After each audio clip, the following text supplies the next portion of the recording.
तो दोस्तों, वेलकम है हमारे यूट्यूब चैनल पर। आज फिर हम यूपी टेट प्रीवियस ईयर के 4 क्वेश्चन लेके आए हैं। आप लोग ध्यान रखिएगा, अच्छा लगे तो सब्सक्राइब ज़रूर करिएगा। ठीक है, चलिए हम सॉल्व करते हैं समय बर्बाद ना करते हुए।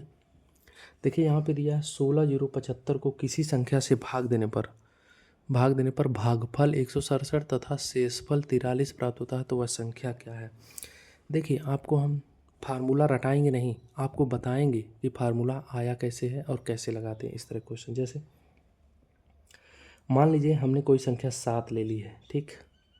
7 में हमें 3 से भाग देना है, तो 3 दूना 6 यानी 1 बच गया। ये जो नीचे बचता है इसे हम शेषफल कहते हैं। क्या कहते हैं? शेषफल। और ये क्या है जिसमें हम भाग देते हैं, इसे हम भाज्य कहते हैं, यानी भाग देते हैं। और 2 जो है ये क्या है? भागफल है। क्या है? भागफल है। और जिससे हम भाग देते हैं वो क्या है? भाजक है। याद रखिए, कुछ रटना नहीं है, हमारी क्लास में आपको रटना नहीं है, समझना है। जैसे 7 आया कहाँ से? 3 का 2 में गुणा किया हमने, 3 गुणे 2 6 हो गया। अब प्लस शेषफल यानी 1 जोड़ दिए, 7 आ गया। क्या किया हमने कि भाजक, देखिए फार्मूला कहाँ से बना, सॉरी देखिए यहाँ पे भाज्य बराबर, फार्मूला कहाँ से बना? भाज्य बराबर भाजक, भाज्य बराबर भाजक, भाज्य बराबर भाजक गुणे भागफल। याद रखिए हमने क्या किया, भाजक का भागफल में गुणा किया और प्लस शेषफल। देखिए फार्मूला बन के आपका तैयार हो गया। छोटी संख्या हमने लेके मान के फार्मूला तैयार कर दिया। भाज्य बराबर भाजक गुणे भागफल प्लस शेषफल। भाज्य क्या है? यानी जिसमें हमको भाग देनी है 16,075, ये इसमें हमको भाग देनी है। भाजक क्या है? भाजक यानी जिसे हमें भाग देनी है, वो संख्या हमको नहीं पता है, वो संख्या हमको नहीं पता। भाजक गुणे भागफल कितना है? भागफल दिया है 167 और प्लस शेषफल आपको दिया है 43। ठीक है, 43 को उधर लाएंगे तो हमने कहा 16,075 माइनस 43 16,075 माइनस 43 इक्वल टू हो गया भाजक गुणे 167। 43 घटाएंगे तो 16 0 3 2 5 और 4 3 7, 16 0 32 हो जाएगा, बराबर भाजक गुणे 167। याद रखिए भाजक निकालने के लिए क्या करते हैं, चलिए हम दूसरे पे भाग देते हैं, वैसे जगह नहीं है लेकिन फिलहाल यहाँ आपको दिख रहा भाजक बराबर निकालेंगे तो 16,043 बटे 167। तो आप लोग भाग देंगे तो 96 आएगा। भाग दे लीजिएगा, भाग सिंपल ही भाग, जैसे हमने तरीका बताया है, भाग आप लोग खुद दे लीजिएगा, ठीक है ना। चलिए दूसरे क्वेश्चन पर आते हैं। एक वर्ग का क्षेत्रफल जिसकी एक भुजा 8 सेंटीमीटर है। देखिए हमने वर्ग बनाया जिसकी भुजा कितनी? 8 सेंटीमीटर, क्योंकि वर्ग की सभी भुजाएं क्या होती हैं? बराबर होती हैं। 8 सेंटीमीटर है। उस आयत के क्षेत्रफल के बराबर जिसकी लंबाई, देखिए एक आयत है जिसकी लंबाई आपको 16 सेंटीमीटर दी है, आयत की चौड़ाई ज्ञात करें, यानी आपको ये चौड़ाई जो है ज्ञात करनी है, ठीक है।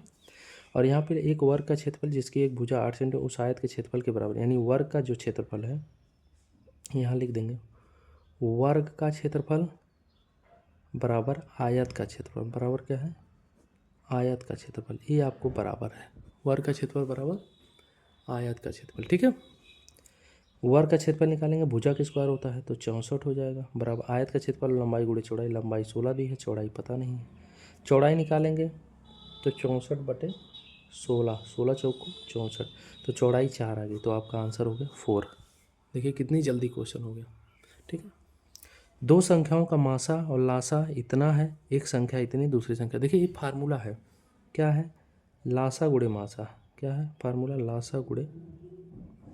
लासा गुणे मासा बराबर एक संख्या गुणे दूसरी संख्या। देखिए लासा गुणे मासा बराबर एक संख्या गुणे दूसरी संख्या।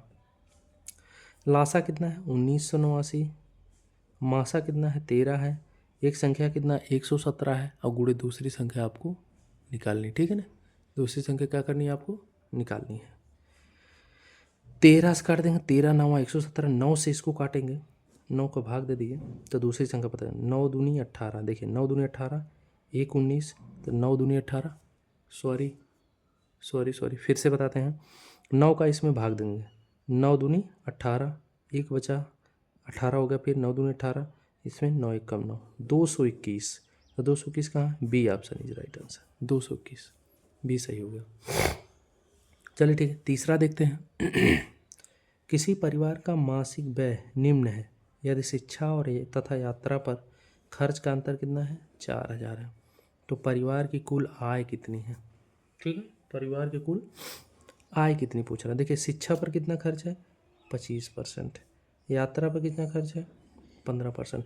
ये ऐसे क्वेश्चन मैं आपको और कराऊंगा क्योंकि इसमें सबको दिक्कत होती है, लेकिन ये बहुत सिंपल क्वेश्चन होते हैं। अभी देखिए मैं चुटकियों में कराऊंगा, कुछ भी पूछ दे आप तुरंत निकाल पाओगे। ठीक है, आप देख लीजिए क्या दिया है।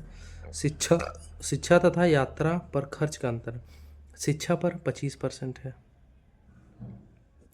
देखिए अंतर दिया ना इसलिए घटा रहे हैं। यात्रा पर 15% है, इसका बराबर दिया है कि 4000, दोनों का अंतर कितना है, 4000, दिख रहा है आपको। ठीक है, 4000, 25 में से 15 घटाएंगे तो 10% आ जाएगा, 10% बराबर हो जाएगा 4000। फिर यहाँ पे 1% निकालेंगे तो 4000 भागे 10 हो जाएगा 400। तो यहाँ पे याद रखें 1% बराबर हो गया 400। कोई भी आप निकाल सकते हैं, देखिए 25% निकाल सकते हैं, 20% निकाल सकते हैं, 15%, 20% और 20%, कुछ भी निकालना चाहे तो निकाल सकते हैं। लेकिन आपसे यहाँ से पूछा गया परिवार की कुल आय कितनी है, मतलब वो कमा कितना रहा है। ठीक है, वो कमाई कितनी है उसकी है ये पूछ रहा है। तो कमाई है 100%, तो 100% 100 से गुणा कर दीजिए, तो यहाँ 400 गुणे 100 बराबर हो जाएगा 40,000। तो उसकी आय कितनी है, 40,000, तो आपका आंसर हो जाएगा। ठीक है, और वीडियो हम बनाएंगे, इससे अच्छा कंटेंट लाएंगे, लेकिन कंटेंट बहुत क्या अच्छा लाएं, प्रीवियस ईयर का सारे क्वेश्चन ही है। यहाँ पर देखिए हमारे पास सीटेट का प्रीवियस ईयर है, ये हम रखे हैं, और यूपी टेट का प्रीवियस ईयर हम सब सॉल्व करा रहे हैं। ठीक है।